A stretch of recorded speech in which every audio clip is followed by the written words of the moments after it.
Boy, it sounded like Franklin Pierce was a baseball team to brag about. I came in and I said what President Carter and I was telling him. I knew he was close to the Bush family. And I was telling him about one of the first times I ran into the first George Bush, President Bush. I was in Alvin, Texas, and it was about 20 miles away from where I grew up. It was a town of about 20,000 people, and I went to a Chamber of Commerce, and I was in high school at the time. The first George Bush president was there, and he didn't have anybody with him. He wasn't elected, he was no Secret Service or anything. He was beginning the campaign for president, but an older guy got up at the end of the presentation. He had something in his hand. He said, "George Bush, do you know what this is?" He said, "No." He said, "This is a scorecard from the 1941 Yale baseball team. You're on first base." And he got George Bush to sign the baseball card. About a year or so ago, and I was telling the president this also, and I thought I'd start louder. I said, "I'd like to avoid talking about the Bushes in front of President Carter. I can just elaborate, not just elaborate." So I had a sit down with George W. Bush, and I asked him this question. I said, "Do you think your foreign policy changed because of 9/11, or do you think it always would have been what it was going to be regardless of 9/11? Because some people say, well, George Bush ran for office in 2006, he was going to be more humble foreign policy, not really going to believe that nation building was going to work that well. And some people think his foreign policy changed because we were attacked on 9/11. It sounds reasonable. But he was pretty adamant in telling me, that his foreign policy was different than his father's foreign policy. That he truly believed that we should spread freedom abroad and that we could take freedom to countries around the world. And I don't dispute or in any way malign George W. Bush's belief that he wanted to do that, or his intentions, or give him bad intentions for doing it. But I do disagree that it's possible. I just don't think that we can spread freedom around the world, that we can take it and all of a sudden we can recreate the rest of America, the rest of the world in America's image.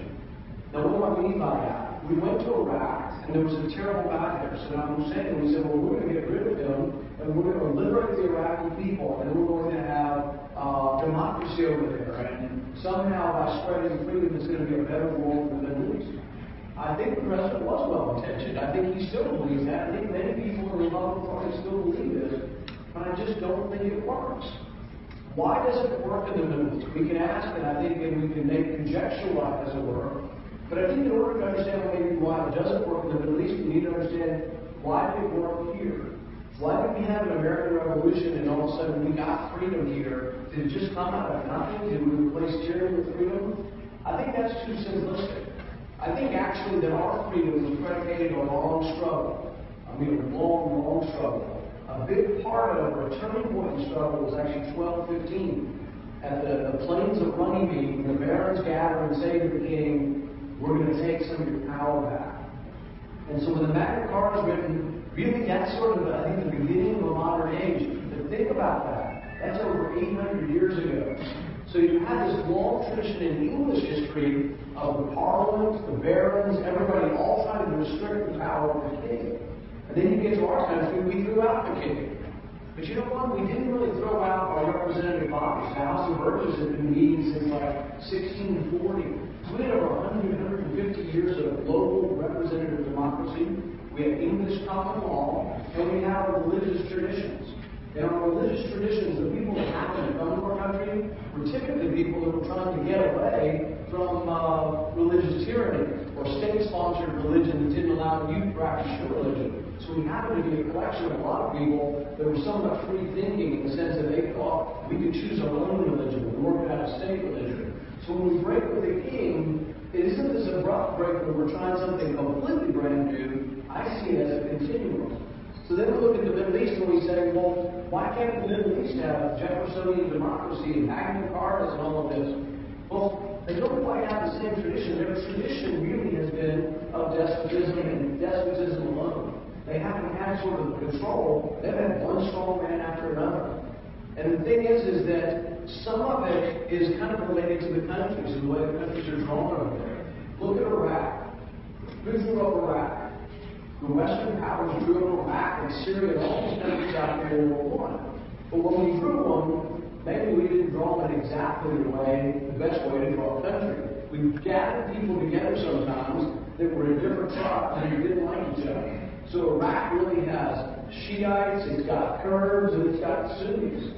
They've all really been disliking each other for maybe 1,000 years. And so the question is how do they stay together as a country? They stay together as a country where they had an iron fist. Saddam Hussein was that iron fist. Is that a good thing? No, I don't think we should give any money to Saddam Hussein. We shouldn't give arms to him. Although we did some of that for quite a while until we decided we were going to spread freedom and democracy in the Middle East. But then when we did, we got rid of Hussein, what did we get? You know, they didn't agree so much as liberators. We had a protracted civil war, and we eventually won with this big surge in 2007. Because that's all, you know, if we had just stayed, it would be peace forever. The problem is there's a long-standing war there that I'm not sure that we're going to eradicate. You know, the Sunnis and the Shiites have been at war for 1,000 years, almost since Muhammad.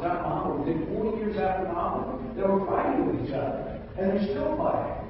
And I kind of joked and said, we, are wondering what Lindsay Lohan was wearing last week. They're still arguing bitter over the massacre at Karbala in like 800 AD. They've got a long memory over there. It's not going away quickly. We think, well, why don't they agree this is liberated? Why don't they love us? We've liberated their country. Why don't they love us? Do you know who Iraq's best allies right now? Iran. We spent $1 trillion and 5,000 young American men and women died in Iraq, and they look to Iran as their greatest ally now. Who's their second best friend? Russia. So now we have a country that we liberated is close to Iran and Russia. And then the other day, Russia decides to now start flying over there. Who invited them? Iraq said you can fly in our airspace. Syria says you can fly in our airspace. And so now people are saying, well, we should have a no-fly zone over there. Think about what that means. A no-fly zone means you're going to shoot down anybody that flies in that airspace. Well, Russia already flies in that airspace. So does that mean we're ready to declare war with Russia? We spent 70 years of the Cold War avoiding the confrontation, not being weak, but negotiating from a position of strength. And the Cold War ended without a nuclear calamity. And you had many wise presidents, including the first George Bush, who I think knew better than to think that somehow we were going to transform the world. Now, many of these presidents weren't passive. Reagan was known as someone who stood up to the Russians, stood up to the evils of the Soviet Union. But you know, Reagan wasn't rash, and he wasn't this, I think, immature, bellicose president that sometimes the Democrats fancied him to be. He kept open lines of communication with Russia. He spoke with Gorbachev, and he eventually negotiated with Gorbachev. In the primary season now, we had people standing on the stage saying they're no longer going to speak with Russia. Think about that. Do we really want to have a president who says we're stopping communication with Russia? We're going to have a no-fly zone in an area of about 50 miles of airspace, and we're not going to talk to Russia about where they're flying or where we're flying? That's a recipe for disaster. We have to think about and ask ourselves, while it sounds noble that we are going to spread freedom and democracy everywhere, does it work? Think about the regime change in Libya. Who was for it? And this is important because they're trying to paint themselves as being on the opposite side, but in reality, many people are on the same side. Obama was for it. So was Hillary Clinton. So was Marco Rubio. And so were many of the other Republicans. They said, regime change, we're going to spread freedom. In fact, we have one senator who says, these are freedom fighters.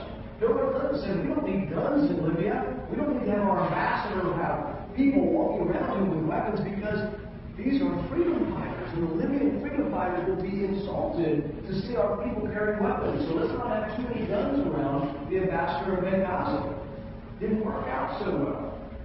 Libya is now considered to be a failed state. It means there's no government in Libya anymore. A third of Libya pledges allegiance to ISIS. So you have to ask yourself, was it a good idea to have regime change? Hillary Clinton still argues for it. Marco Rubio still argues for it. They say regime change is the way to go. Now they would say if they were here, their defense would say, well, we just didn't stay long enough and didn't put enough troops in. But are we willing to do that? Are we willing to take out regimes around the world and then put 500,000 troops in, 1 million troops in, and say we're just going to stay until finally you guys accept Western democracy? I just don't think it works.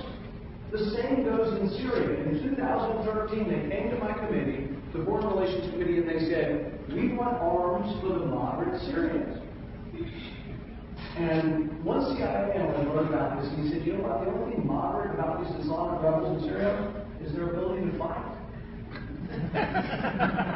So what we did is we poured weapons into these so-called moderate Syrians, but you know who ended up with the weapons? ISIS. They simply took them away from weaker fighters. Do you know we spent $250 million in the last year? I can't believe we have people running our government to do this. We spent $250 million to train 60 fighters. $4 million per fighter, and then some genius, we won't name him, who lives in the White House currently, decided that they would send 4 of them, no, 5. He sent 5 people to the war. Who the hell sends 5 people to the war? They were captured in 10 minutes. Cost $4 million per fighter to train them. We gave them tens of millions of tanks and armored vehicles. They rode into Syria and they were captured. But you know who they were captured by? Al-Nusra. Who is Al-Nusra? Well, they're a jihadist group, but they're supposedly our allies. They captured our people anyway, took all our equipment. I don't know what happened to the soldiers. But here's the point. You have people, everybody loves General Petraeus. They bring him to Washington, you know what he says? We need to ally with Al-Qaeda. If we could just ally with Al-Qaeda against ISIS, we could beat ISIS. You know what they told us a while back? They said, we can beat the Russians if we ally with Osama bin Laden, the Mujahideen. It hasn't seemed to work very well to ally with radical Islam, hoping that somehow we're going to get something better when radical Islam takes over. So Al-Nusra is a radical Islamist group, but we have been their allies. This is completely insane. When this came before my committee, I said the ultimate irony here is, the irony we will have to explain is that one day we will have to go back to fighting against our own weapons. I told them this in 2013. Now everybody says we've got to do something about ISIS. ISIS rides war, and at the time we gave them anti-tank weapons, they said, you know what? When we're done with Assad, we're going back to take the Golan Heights battle. And so I raised my hand and I said, how many of the 1,500 groups in Syria fighting against Assad would recognize our ally Israel? 0. They all hate Israel. So Israel's our ally, and we're going to arm the enemies of Israel. That's who these people are. And people say, well, Assad is terrible. We've got to get rid of Assad. Well, yeah, but sometimes there's variations of evil on both sides of the war. I wouldn't give money to Assad. I wouldn't give arms to Assad. I wouldn't do anything for Assad. But I'm not so sure dislodging Assad will make America safer. So if your goal is to spread democracy and freedom, you say, Assad is against that. We get rid of Assad and there'll be democracy and freedom. Maybe. Or maybe you get rid of Assad and you get the tyranny of ISIS. And perhaps as we pushed Assad back in that civil war, a space developed in that space ISIS grew. See, this has happened time and time again. Maybe it's not so easy to spread freedom and democracy. Maybe in trying to spread freedom and democracy, we're toppling stability and getting instability. I would argue that we are less safe as a people with Gaddafi gone. With Gaddafi gone, if a failed state, they will be training terrorists in Libya, and the other side will say, well, we just didn't stay longer and leave enough troops. We've got to leave more troops. If you want to see a fix for this, and see, this is the big debate now. President Obama wants to send 50 people then, okay? The dumbest thing is, you don't go to war with 50 people. You don't go to war with 5 people. And the people on our side who want to go back to war in Iraq and think we got American troops on the ground, you know what people are calling for? 10,000. Well, 10,000 is not enough either. You know, we had about 50,000 when we had the surge. We had another 50,000 of support. You want to beat ISIS? All right, go to war. Send your sons and daughters back there, but you need 500,000. Send them all in. We'll wipe ISIS out in 6 months. But you know what happens? They'll slither away, and they'll regroup. They'll change their name, and within a couple of years they come back. Why? Because it's an ideology. The ideology of radical Islam is not going away until civilized Islam steps forward and says, this does not represent our religion. Now, does that mean we should just stay behind our oceans and do nothing and retreat and be isolationist and build a wall around the United States? No, I think we can help those who wanted to beat ISIS. I think we can amplify those who are in the region who want to. The Kurds are a lot different than the Syrian rebels. Why? Because they have a homeland and they've had this homeland for hundreds of years. Under the Ottoman Empire, there was a Kurdistan. So they have been a group of people. They self-associate and they associate with their land and they glorify it. So I would supply them arms. Where I wouldn't have given the Syrian rebels a gun, I wouldn't supply the Kurds directly. We don't do any of that. We didn't do it under the Bush regime, and we don't do it under Obama because they made the decision that the new government in Baghdad is going to get the weapons. Well, the new government in Baghdad pushed all the Sunnis out. No, they don't associate with Kurds either. They're a Shiite government. The army is almost entirely Shiite, and the problem is it's seen as sectarian. So all these Sunni villages where ISIS is, they have to decide who we hate first. ISIS coming in with the Shiites. And to tell you the truth, ISIS that's coming in says a lot of things that they agree with. They're Sunni Muslims, and they say we're devout Sunni Muslims. By the time they come in to take over your country and start cutting heads off, it's too late. But those people will rise up. And the one thing I do agree with is in the surge, when we won the surge, ultimately the Sunni villagers became part of it and the Sunni chieftains did. Now some money helped a little bit along the way. But ultimately, the only victory that will be a long-lasting victory in the Middle East will not come from Americans. If the people on the ground look like us and they're Christians, what will they say? The Crusades have come again, and they will recruit 10,000 more because they hate the idea of Christians being in their land. This was the whole thing with bin Laden. He hated having troops in his land. It was probably not a good idea. And even those in our administration admitted finally having troops in Saudi Arabia was not a great idea. We finally took them out. We have to defend ourselves. We have to decide how to defend ourselves. We have to decide how are we best able to try to control the spread of this virus and this disease. One way I think we ought to defend ourselves is controlling who comes to the country. And I think we have to have a border. We ought to have rules. 9/11, 19 hijackers came here. How did they come here? Through genocide agreement. Yeah, with a visa. They all came here legally. All 19 came here legally. But were they honest with us? And did we look at their visas and make sure they were being honest with us? No, we didn't do a darn thing. And do we do anything about visas now for people coming here? We don't monitor them all. We have 11 million people in the country illegally. 40% of them have overstayed their visa. So they came here legally, and then they overstayed their visa. 40% of the 11 million came in legally, but then we have no idea who they are, where they are, we don't care. We have no immigration law. And this has been going on for 20, 30 years. Nobody, Republican or Democrat, has enforced the laws that we have. One of the hijackers came in, and we caught him before 9/11 in the South. He was from France. He came in on what's called a visa waiver. It means that anywhere in Europe, you can come and visit our country with no visa. You can come for 90 days like this. The French attackers that just killed and massacred people in Paris, all of the French citizens, and all of them could have hopped on a plane and come here. Unless they were on the watch list, and probably some of them on the watch list. But French citizens can come here without a visa. You say, well, France is an ally. That's right.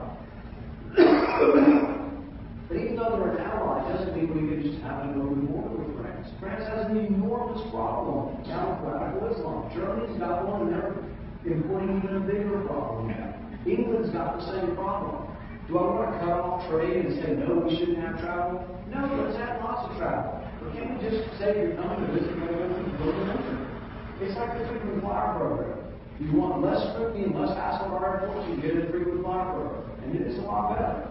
Global entry would be the same way. You want to visit us from France, get a global entry. There are a lot of legitimate businessmen and women. You could apply to the Middle East. It just needs to be expanded to the Middle East also. But until we fix it, I think we ought to slow down what we're doing.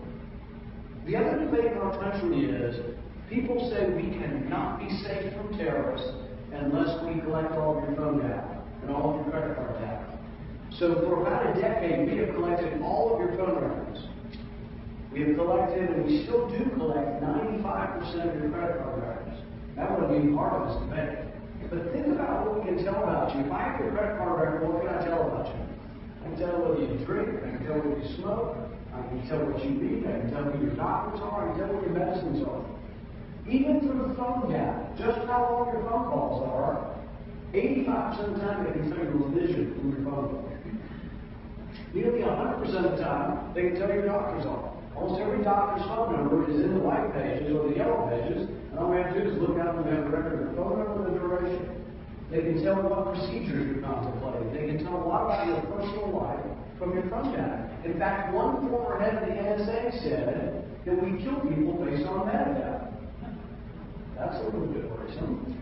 I think he's talking about other people outside of the country, but the thing is that we kill people based on metadata should lead you to believe that they think they know a lot about you from your metadata. Now, the government says we're not reading your records. We're not listening to your phone calls. That may well be true, but the people who are telling you this are the same people who denied that the program existed. All right? James Clapper's head of the intelligence for the country. He comes before the Senate, and Ron Wyden, the senator from Oregon, says, "Are you collecting all the records of Americans?" And he says, "No." This, to me, is a significant problem. We cannot have the intelligence agencies lying to Congress. It's against the law. It's perjury. He should have gone to jail for it. Instead, he still works for the president.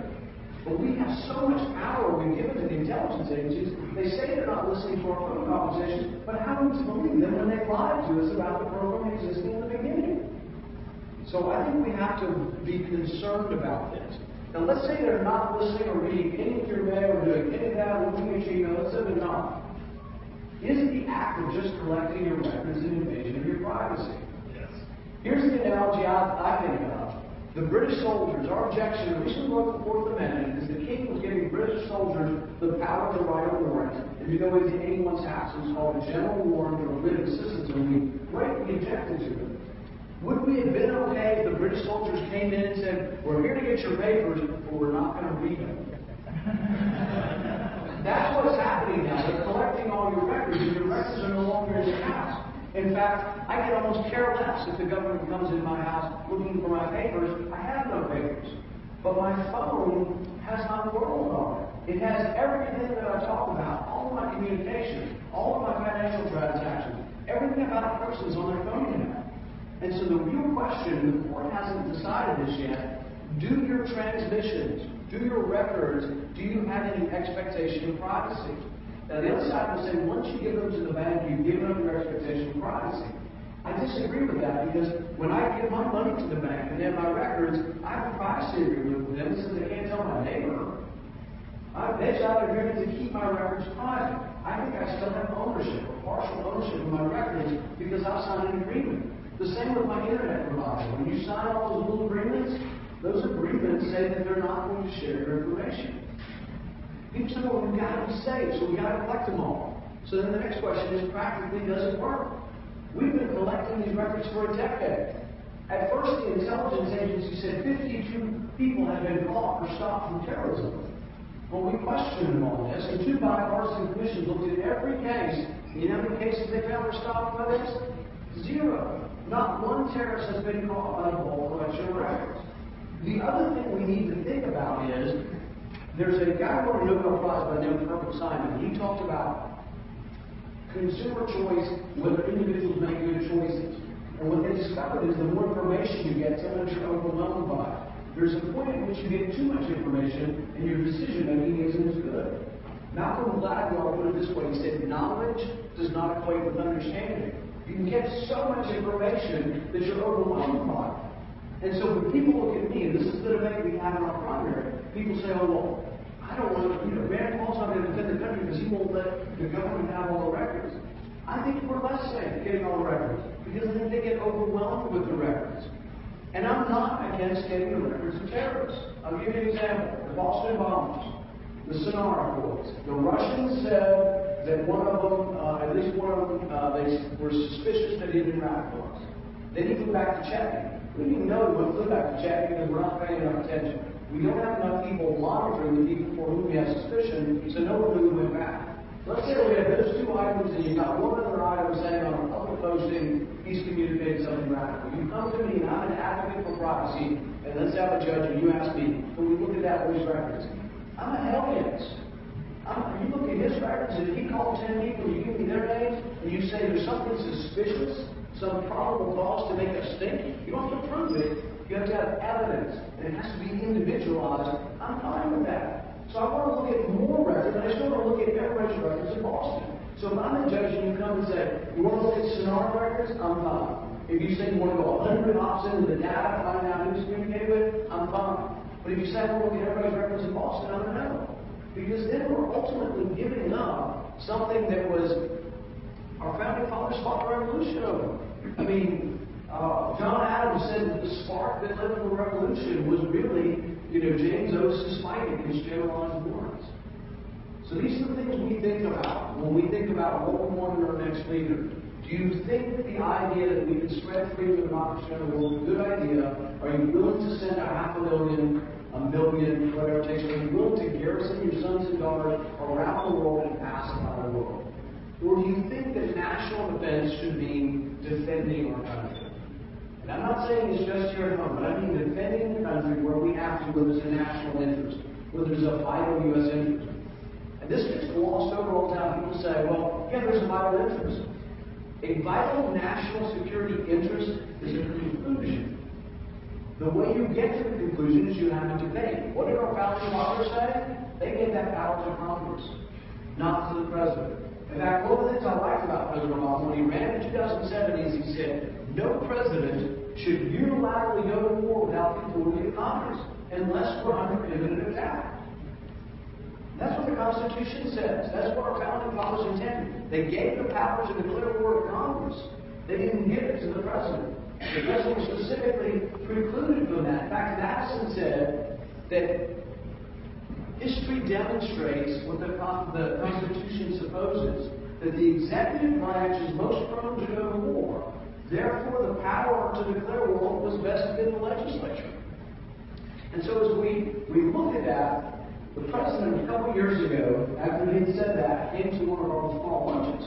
We were discussing the war in Libya. And I raised my hand and I quoted the president his quote, and he kind of smiled. He said, oh, you might quote back to me on that things. And I said, well, what is the answer?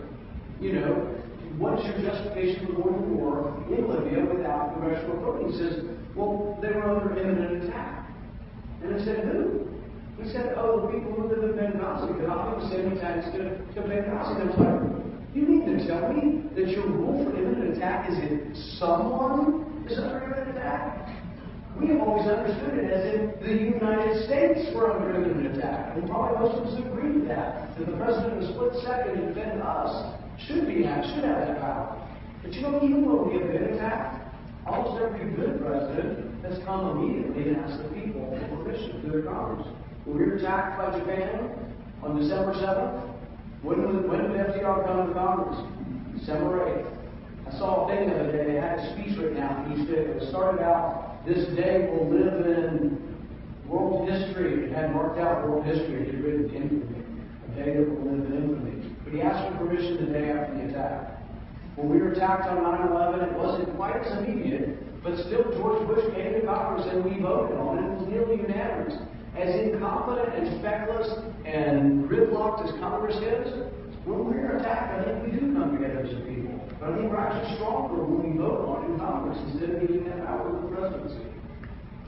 When people ask me what's the worst thing the president has done, I say the collapse of the separation of powers.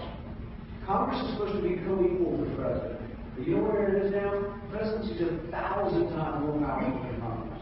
If I could do anything as president, it would be to start to bring back the co-equal branches. Madison said we would pit ambition against ambition, and there would be checks and balances. The worst things that are happening in our country are all coming from regulations that the president is passing on his own. He's not passing any, he's just writing them up. He's got his pen, he's got his phone, he's going to do what he wants. So we've allowed too much power to gravitate to the executive branch. We have to have checks and balances back in there. And I'd like to finish with this. I think that if we think about our problems overall as a country, and this plays into a foreign policy that's very expensive as well, is we have to begin to balance our books, spend what comes in. $3 trillion comes in and we spend $3.8 trillion. We borrow $1 billion a minute. Whose fault do you think it is? Republicans or Democrats? Yes. Both. Yes. The best example of that is about a month ago we raised the debt ceiling. We also busted the budget caps. Who do you think made us do that? Republicans came and said we need more military spending. We have to have more military spending. Marco Rubio wants to borrow $1 trillion for more military spending. That's not conservative. We are not stronger as we go further into debt. But that's on the right. The left came forward and said we want more welfare spending. So the unholy alliance is right and left come together in a secret handshake, and we get more spending on everything. So the debt problem and big government is right and left. So until we get a true fiscal conservative, someone who across the board says we've got to hold the line, we are never going to balance the budget. You will be disappointed. You will elect a Republican, and the budget is never going to balance if that Republican is not able to hold the line, even on military spending. And you'll say, well, gosh, we got to defend ourselves. We spend more on the military than the next 10 countries combined. You add Russia to China, and the next 8 countries, and you get to what we spend. Oh, we got back. I'm sorry. So, obviously, citizenship guarantees we always want to war on Afghanistan, more promotions on the ground house, and take care of veterans on average 8,030. Commit suicide rate for 22 a day from PTSD and the family. So, what would your plan be to take care of people who put their lives on the line for the country? The question is, how we take care of veterans, particularly PTSD. I've worked in the Veterans Hospital as a physician. I worked in the Veterans Hospital in Durham, VA, Fayetteville, VA, and Asheville, VA. I worked in 3 VAs. By and large, the care is pretty good in the VA. I don't think it's bad care. The distribution of the care is abysmal, meaning that you wait in long lines, you have to go long distances for it. I think veterans should be able to get care close to their home. And I actually don't think it's more expensive to give them a voucher than to build $1 billion hospitals. In Aurora, Colorado, we're looking at $1.8 billion VA. That's I think it's nearly $10 million per room in the hospital. It must be gold-plated faucets or something. But there's waste and graft and having to build these things. So I would give vouchers for those people. I do think that PTSD, though, is a war-related illness, the same way burns are, the same way amputations are, and other war-related injuries. So I think the military, the VA system should specialize in PTSD. I know the answer, you probably didn't know that up I don't know the exact answer to how we help people with PTSD, but I know there are medications, I know there's behavioral things they try to do to get people sometimes allow noise and quick movement. But I do think that we have an obligation for our soldiers when we send them to war, we have an obligation